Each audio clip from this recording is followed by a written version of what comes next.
दोस्तों नमस्कार। दोस्तों हमारे कुछ दर्शक हैं वो जानना चाहते हैं कि क्रेडिट कार्ड से साल भर में कितने का भुगतान करने पर इनकम टैक्स का नोटिस आ सकता है। तो अगर आप भी इन सवालों के जवाब जानना चाहते हैं तो इस एपिसोड को शुरू से लेकर के अंत तक देखिए। इस एपिसोड में हम आपको उन 6 बड़े लेन देन के बारे में बताएंगे जिस पर इनकम टैक्स आपको नोटिस भेजकर आपसे जवाब मांग सकता है, और साथ ही ये भी बताएंगे कि अगर आपके पास नोटिस भेजा जाता है तो उसका जवाब कैसे देना है, क्या देना है। तो पहले 6 लेन देन का जिक्र कर लेते हैं, उसके बाद हर लेन देन के बारे में विस्तार से हम जानेंगे। तो पहला लेन देन है बड़ी खरीद के लिए क्रेडिट कार्ड का उपयोग करना। दूसरा लेन देन है नगद में वस्तुओं या सेवाओं की खरीद। तीसरा लेन देन है बैंक लेन देन, इसमें कैश जमा करना, कैश निकालना अपने बैंक से। इसके अलावा एफडी कराना, बचत खाते में जमा करना और करंट अकाउंट में जमा करना। चौथा है संपत्ति लेन देन, यानी प्रॉपर्टी जैसे कि जमीन, खाली प्लॉट, दुकान, मकान जो आप खरीदते हैं उसके संबंध में। पांचवा है शेयर या म्यूचुअल फंड में निवेश, और छठा है विदेशी मुद्रा लेन देन।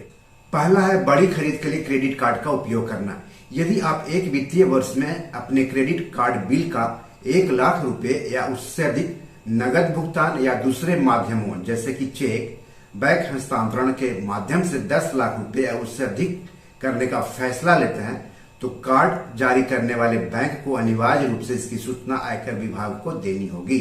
टैक्स सलाहकारों का कहना है कि अगर क्रेडिट कार्ड का खर्च लौटाए गए पैसे के अनुपात में नहीं है तो आमतौर पर इनकम टैक्स विभाग टैक्स पेयर्स को नोटिस जारी करता है।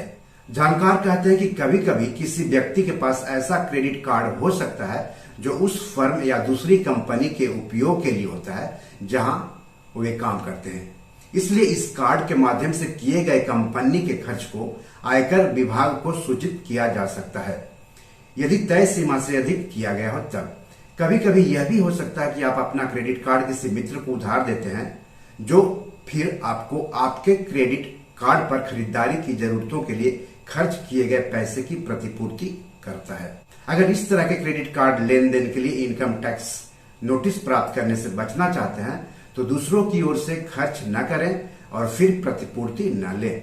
इसके अलावा किसी भी व्यक्ति को क्रेडिट कार्ड बिल का मासिक आधार पर भुगतान के साथ साथ उसका ट्रैक रखना चाहिए ताकि जहां भी इस तरह का नोटिस मिले इनकम टैक्स विभाग को जवाब देने में आसानी हो। यानी समझे आप, अगर क्रेडिट कार्ड किसी दूसरे का इस्तेमाल करते हैं या फिर अपना क्रेडिट कार्ड किसी दूसरे को इस्तेमाल करने के लिए देते हैं तो आपके लिए मुश्किल पैदा हो सकती है। तो ऐसा कभी मत करें, अपना क्रेडिट कार्ड खुद ही इस्तेमाल करें। और दूसरी बात यह है कि जो क्रेडिट कार्ड का आप इस्तेमाल करते हैं, खर्च करते हैं, उसका भुगतान करते हैं, इन सब चीजों का रिकॉर्ड रखें ताकि इनकम टैक्स अगर नोटिस भेजे तो आप उसका सही जवाब दे सकें। दूसरा है नगद में वस्तुओं या सेवाओं की खरीद। इनकम टैक्स काफी कीमती वस्तुओं और सेवाओं के लिए नगद भुगतान के तौर पर इस्तेमाल किए जाने वाले काले धन प्रवाह को हतोत्साहित करना चाहता है। इसलिए यदि जब कुछ चुनिंदा व्यक्तियों के लिए माल या सेवाओं की बिक्री से नगद प्राप्तियां तय सीमा से ज्यादा हो जाती है तो ऐसे लेन देन का विवरण फॉर्म 61A में दर्ज करना होता है।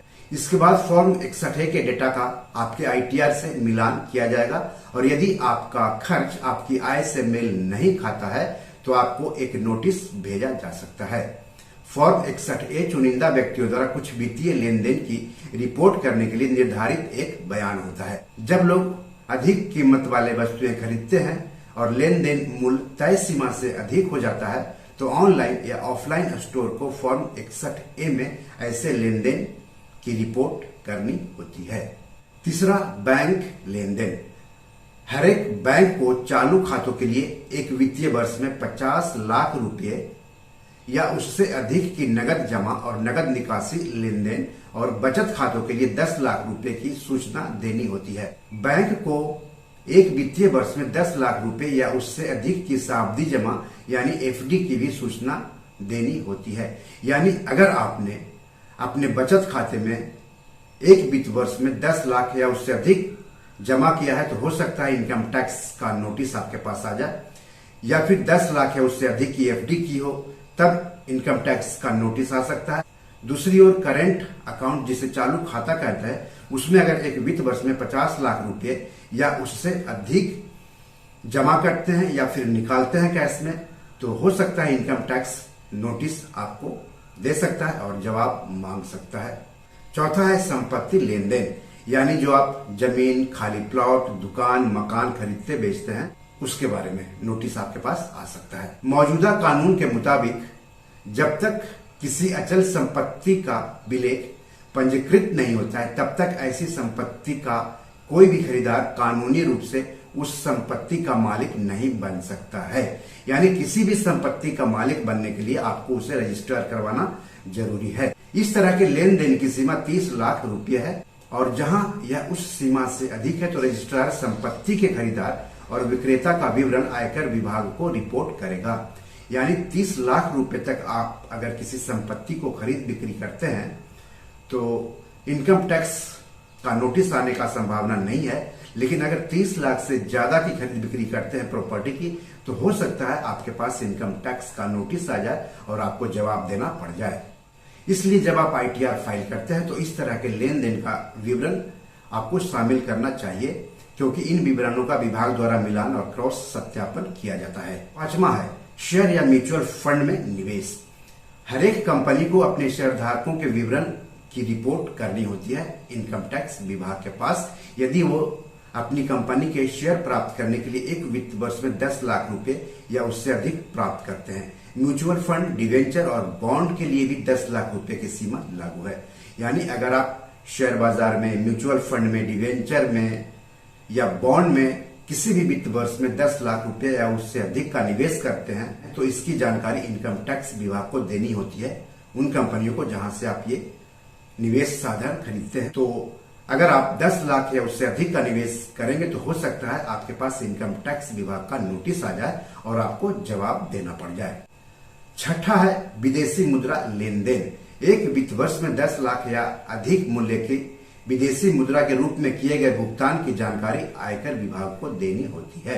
यानी अगर आप 10 लाख या उससे अधिक की विदेशी मुद्रा का लेन देन करते हैं एक वित्त वर्ष में, तो हो सकता है आपके पास इनकम टैक्स का नोटिस आ जाए और आपको उसका जवाब देना पड़ सकता है। यदि आपके आयकर रिटर्न में यानी आईटीआर में रिपोर्ट उच्च मूल्य के लेन देन का जिक्र नहीं किया गया है या आप कानून के अनुसार आवश्यक होने पर अपना पैन की जानकारी देने में विफल रहते हैं, तो निश्चित रूप से उस पर इनकम टैक्स के अधिकारियों का ध्यान जाएगा और हो सकता है आपके पास इनकम टैक्स का नोटिस आ जाए।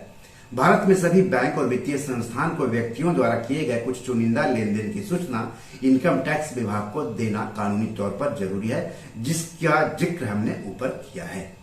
अब सवाल है कि अगर आपको इनकम टैक्स का नोटिस मिल जाए तो क्या करना है। तो पहला, केवल नोटिस मिलने मात्र से परेशान मत होइए। जरूरी नहीं है कि नोटिस किसी गड़बड़ी के सिलसिले में ही आया हो। कई बार रूटीन पूछताछ या किसी अन्य तरह की जानकारी लेने के लिए भी असेसिंग ऑफिसर एओ नोटिस भेजते हैं। दूसरा, नोटिस से घबराइए मत और न ही उसे नजरअंदाज करें। पहले नोटिस को ध्यान से पढ़ें कि वो किस सिलसिले में जारी किया गया है। अगर आप नहीं समझ पा रहे हैं तो किसी भरोसेमंद जानकार से इस बारे में आप सलाह ले सकते हैं, जो कि टैक्स सलाहकार का काम करता है, उनसे आप बात कर सकते हैं। तीसरा, नोटिस आने पर यह देखें कि क्या वो आपके पैन कार्ड नंबर से जारी किया गया है या नहीं। आपको बता दें कि आयकर विभाग पैन कार्ड नंबर के आधार पर नोटिस जारी करता है, ना कि नाम के आधार पर। ऐसे में कई बार गलती से किसी व्यक्ति का नोटिस दूसरे व्यक्ति के पास चला जाता है।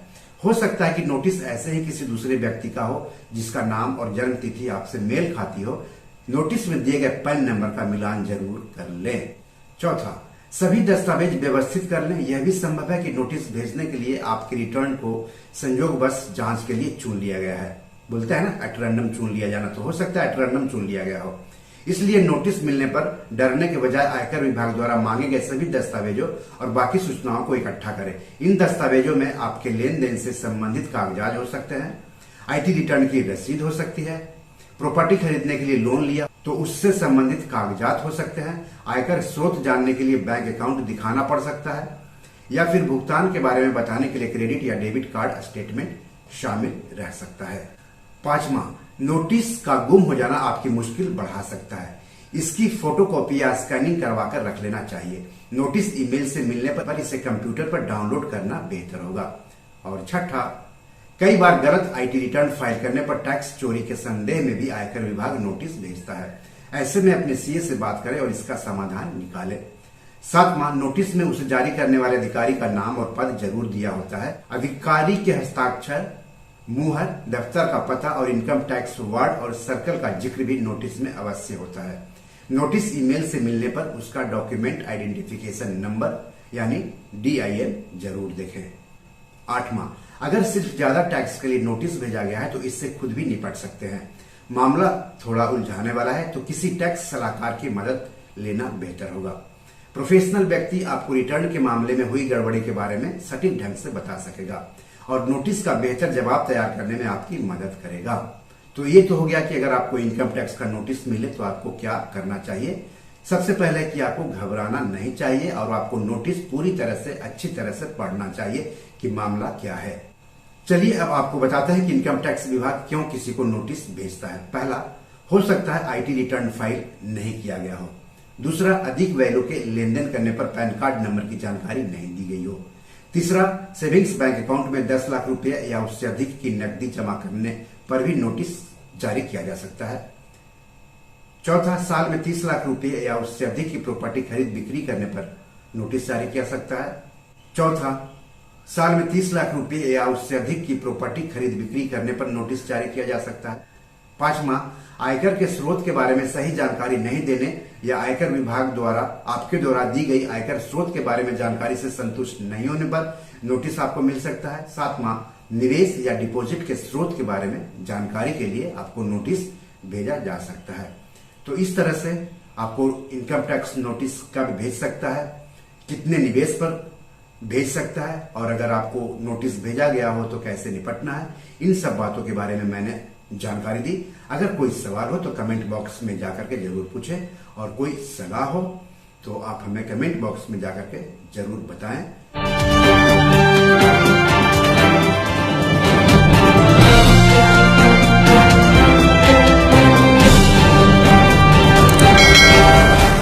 दोस्तों, ये मेरी 7 किताब है जो कि amazon.com पर पब्लिश है। आप इसे डाउनलोड करके पढ़ सकते हैं। इन किताबों के लिंक्स इस वीडियो के डिस्क्रिप्शन में दिए हुए हैं।